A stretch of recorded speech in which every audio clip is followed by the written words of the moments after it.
আসসালামু আলাইকুম। Easy job চ্যানেলে সবাইকে স্বাগত জানাচ্ছি। শুরু করছি আপনাদের জন্য নতুন একটি জব সার্কুলার যা দিচ্ছে মেট্রো রেল।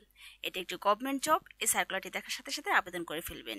এই সার্কুলারে আবেদনের ডেট বৃদ্ধি করা হয়েছে, তাই আপনাকে বলবো সার্কুলারটি দেখার সাথে সাথে আবেদন করে ফেলবেন আর সমস্ত ডিটেলস ইনফরমেশন জানিয়ে দিব।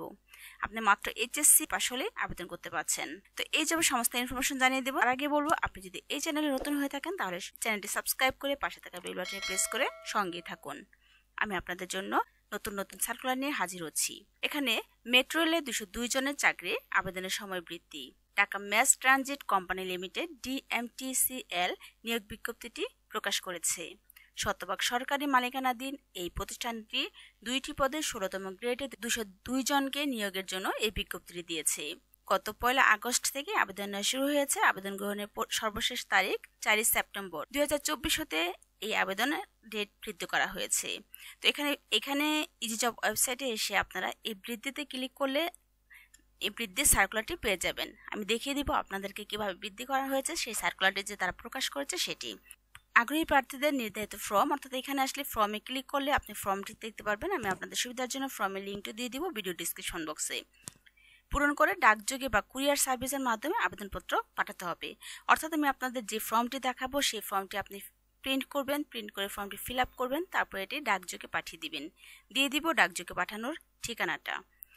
এখানে প্রতিষ্ঠানের নাম Dhaka mass transit company limited DMTCL। পদের সংখ্যা 2টি, লোকবল নিয়োগ নিচ্ছে 202 জন। পদের নাম টিকিট মেশিন অপারেটর, পদের সংখ্যা থাকছে 139টি, বেতন গ্রেড 16। শিক্ষাগত যোগ্যতার মধ্যে থাকছে HSC বা সমমান পাস, GPA 5 এর স্কেলে ন্যূনতম 3 থাকতে হবে। এখানে অন্যান্য যোগ্যতার মধ্যে রয়েছে কোনো প্রশিক্ষণ প্রতিষ্ঠান থেকে কম্পিউটার বিষয়ে কমপক্ষে 6 মাসের মৌলিক প্রশিক্ষণ থাকতে হবে। তাছাড়া কম্পিউটার মুদ্রাক্ষরে প্রতি মিনিটে বাংলায় 20 শব্দ ও ইংরেজিতে 20 শব্দ থাকতে হবে। প্রতি 5টা স্ট্রোক একটি শব্দ হিসেবে গণ্য হবে। এখানে পদের নাম কাস্টমার রিলেশন অ্যাসিস্ট্যান্ট। পদের সংখ্যা থাকছে 63টি, বেতন থাকছে গ্রেড 16 অনুযায়ী। শিক্ষাগত যোগ্যতা HSC বা সমমান পাস হলে GPA 5 এর স্কেলে ন্যূনতম 3 থাকতে হবে। এখানে অন্যান্য যোগ্যতার মধ্যে থাকছে কোনো প্রশিক্ষণ প্রতিষ্ঠান থেকে কম্পিউটার বিষয়ে কমপক্ষে 6 মাসের মৌলিক প্রশিক্ষণ থাকতে হবে। কম্পিউটার মুদ্রাক্ষরে প্রতি মিনিটে বাংলায় 20 শব্দ ও ইংরেজিতে 20 শব্দ থাকতে হবে। প্রতি 5টি স্টক একটি শব্দ হিসেবে গণ্য হবে। এখানে বয়সসীমা 1 আগস্ট 2024 তারিখে প্রার্থীর বয়স 18 থেকে 30 বছরের মধ্যে হতে হবে। তবে বীর মুক্তিযোদ্ধার সন্তান এবং প্রতিবন্ধী প্রার্থীর ক্ষেত্রে বয়সসীমা 32 বছর। এখানে আবেদন ফি ঢাকা ম্যাস ট্রানজিট কোম্পানি লিমিটেডের অনুকূলে 1000 টাকা পে অর্ডার ব্যাংক ড্রাফট অফেরতযোগ্য সোনালী ব্যাংকের যে কোনো শাখা থেকে করে তার মূল কপি আবেদনপত্রের সঙ্গে জমা দিতে হবে। আবেদনপত্র পাঠানোর ঠিকানা হচ্ছে ব্যবস্থাপনা পরিচালক, Dhaka mass transit company limited, Probashi Kalyan Bhaban, level 14, 71 থেকে 72 পুরাতন elephant road, Eskaton garden, Dhaka 1000।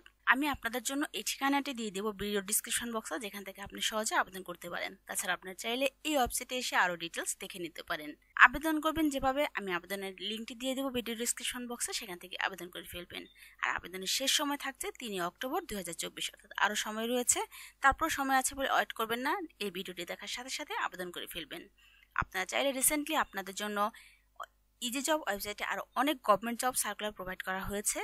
SSC পাশেও রয়েছে। পুলিশ কনস্টেবলের জন্য বিশাল নিয়োগ বিজ্ঞপ্তি প্রকাশ করেছে। আপনারা এখানে এসে এগুলো দেখে আবেদন করে ফেলতে পারেন। তো চলুন এখন দেখিয়ে দিচ্ছি এই জবের নতুন করে প্রকাশিত সার্কুলারটি এবং দেখিয়ে দিচ্ছি কিভাবে আবেদন করবেন আবেদন প্রসিডিউর পর্যন্ত। এটি হচ্ছে গণপ্রজাতন্ত্রী বাংলাদেশ সরকার সড়ক পরিবহন ও মহাসড়ক report Dhaka mass transit company লিমিটেডের DMCL এর প্রবাসী কল্যাণ ভবন, লেভেল 14 এই নতুনভাবে সার্কুলারটি তারা প্রকাশ করেছে, অর্থাৎ সময় বৃদ্ধি করার জন্য এই সার্কুলারটি আবার প্রকাশ করা হয়েছিল। আর এটি হচ্ছে তাদের নিয়োগ বিজ্ঞপ্তিটি যারা তারা প্রকাশ করেছিল। অলরেডি এই নিয়োগ বিজ্ঞপ্তি থেকে সমস্ত ইনফরমেশন বলে দিয়েছি। কোনো কিছু বুঝতে সমস্যা হলে অবশ্যই আমাকে কমেন্ট বক্সে কমেন্ট করবেন, অ্যান্সার করবো ইনশাল্লাহ।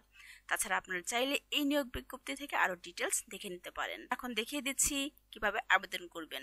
এটি হচ্ছে চাকরির আবেদন ফর্ম, শুধু নিয়োগ বিজ্ঞপ্তি 10-এর জন্য প্রযোজ্য। আপনারা এই ফর্মটি কম্পিউটারের মাধ্যমে প্রিন্ট করবেন। প্রিন্ট করার পরে এই ফর্মটি ফিল আপ করবেন। এই ফর্মটির মধ্যেই আপনার সদ্য তোলা পাসপোর্ট সাইজের 2 কপি রঙিন সত্যায়িত ছবি দিবেন। তাছাড়া এখানে পদের নাম, আপনি কোন পদের জন্য আবেদন করছেন সেই পদের নাম, তাছাড়া বিজ্ঞপ্তি নিয়োগ বিধি 10-এর তারিখ উল্লেখ করবেন, দিন, মাস, বছর, প্রার্থী নাম উল্লেখ করবেন, যাতে বজায়ত্র নম্বর থাকলে দিবেন, আর অনলাইনে জন্ম সনদের নাম্বারটি দিবেন। তাছাড়া এখানে সমস্ত ডিটেলস বাংলায় লেখা আছে, অবশ্যই করতে পারবেন ইনশাল্লাহ। তাছাড়া এখানে লাস্টে আপনার প্রার্থীর স্বাক্ষরটি দিয়ে দিবেন। আমি আবারও বলছি, কোনো কিছু করার আগে অবশ্যই বারবার রিচেক করে নেবেন, রিচেক করে সঠিক ইনফরমেশনই প্রোভাইড করবেন। আর এখানে বলা হয়েছে সোনালী ব্যাংকের pay order bank draft number, অর্থাৎ আপনারা যে টাকাটা প্রোভাইড করছেন সোনালী ব্যাংকের মাধ্যমে সেই টাকার ব্যাংক ড্রাফট অর্ডারটা এখানে উল্লেখ করবেন, তারিখ দিন মাস উল্লেখ করে সাবমিট করবেন। তারপরে এই ফর্মটি নিয়ে এবং ব্যাংক ড্রাফটের সেই কাগজটি সহ আপনারা ওই ঠিকানার মাধ্যমে পাঠিয়ে দিবেন, যে ঠিকানার কথা অলরেডি আমি আপনাদেরকে জানিয়ে দিয়েছি। এই ঠিকানার মাধ্যমে সমস্ত ইনফরমেশন নিয়ে যাবেন, অর্থাৎ আবেদনপত্র পাঠানোর ঠিকানা যা রয়েছে এখানে আপনি যে কাগজপত্র সঙ্গে নিয়ে সমস্ত ইনফরমেশন দিয়ে কাগজপত্র নিয়ে ঠিকানা দিয়ে আসবেন। তো এই ছিল আজকে জব সার্কুলারটি। ভালো লাগলে লাইক শেয়ার কমেন্টস করতে ভুলবেন না। সেই সাথে বলবো এই চ্যানেলটিতে সাবস্ক্রাইব করে রাখবেন, কারণ আপনাদের জন্যই আমি নিয়মিত জব সার্কুলার নিয়ে হাজির হচ্ছি। আজ এ পর্যন্তই। আল্লাহ হাফেজ।